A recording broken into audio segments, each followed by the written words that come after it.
So this is what I like to call my living room tent setup. And as you can see, I've got it taped to the ground. Oh yeah, real fancy, but it works. So we've got the Hyperlite Mountain Gear Dirigo 2 tent. I believe this guy came out about a year ago. I got this one in the mail 3 days ago.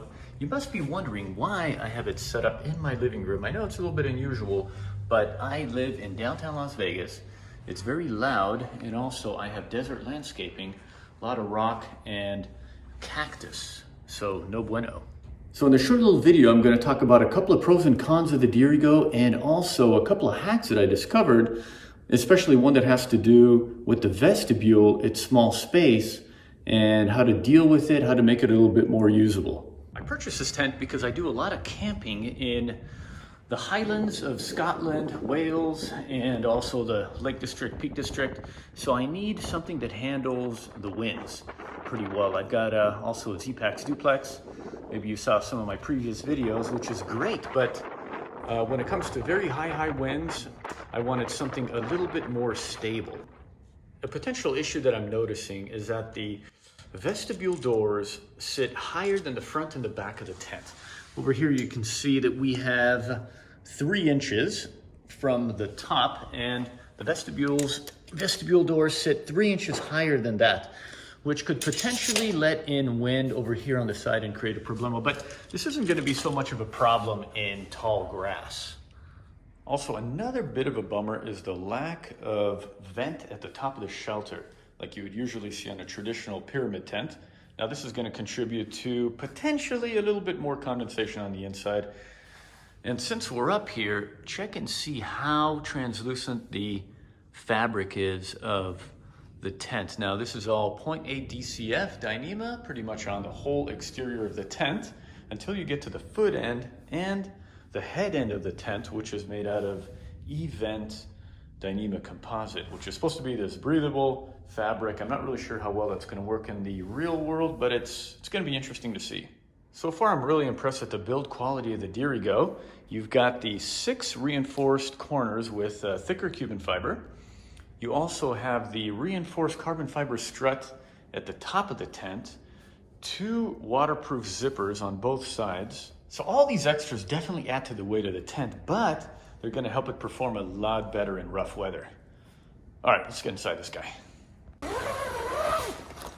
So if any of you are familiar with the Z-Pax duplex, the measurements on the inside are fairly similar when it comes to width and length of the tent. The biggest difference is going to be these side walls right here. So these are a lot narrower on top. The duplex has vertical walls, and the Dirigo has these slanted walls at about, I want to say the poles are at 60 degrees. So you have a lot less room on the side, but still a fairly good amount of headroom. I'm 5'10", and I'm sitting straight up right now. Let's go get a mattress and throw it in here real quick.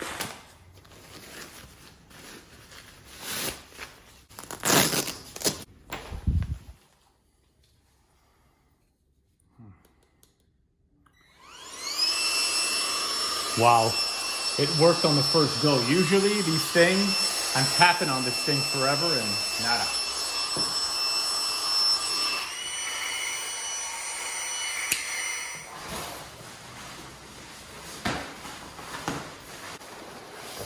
Cool.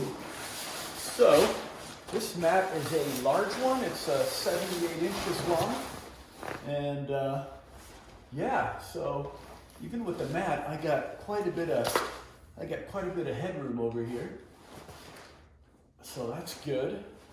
As far as the feet go, it's pretty much the same dealio. Not too bad.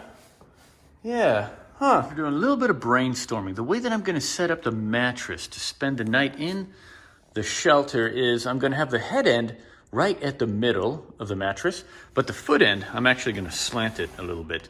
This will allow me to keep all my gear over here, in this case to the left of me, and give me plenty of room over here with my feet, but it'll give me the clearance that I like over my head. See, if I took the mattress and shoved it towards one side or the other, oh, there we go. You know, if I have my sleeping bag on and there's condensation, it's gonna be nasty. Also, keep in mind that this is a 25-inch wide pad. So if you have a 20-inch pad, that's gonna give you another 5 inches over here of space to store your gear. All right, so the final thing I wanted to touch on is the vestibule area.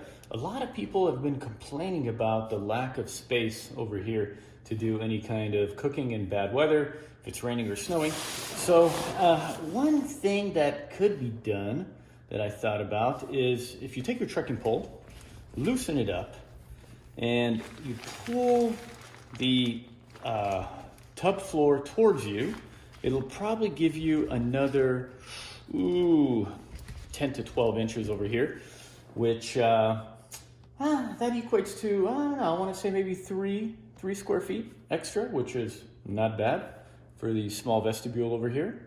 So far, I'm very pleased with what I see with this tent, and I can't wait to take it out into the wild. If you have any kind of questions for me, please leave me those in the comment section below, but obviously keep in mind that I have no real world user experience yet. Keyword. Anyway, hope you enjoyed this video. Middle of the living room, seriously? Well, talk about good timing. I gotta go. I'll see you out there.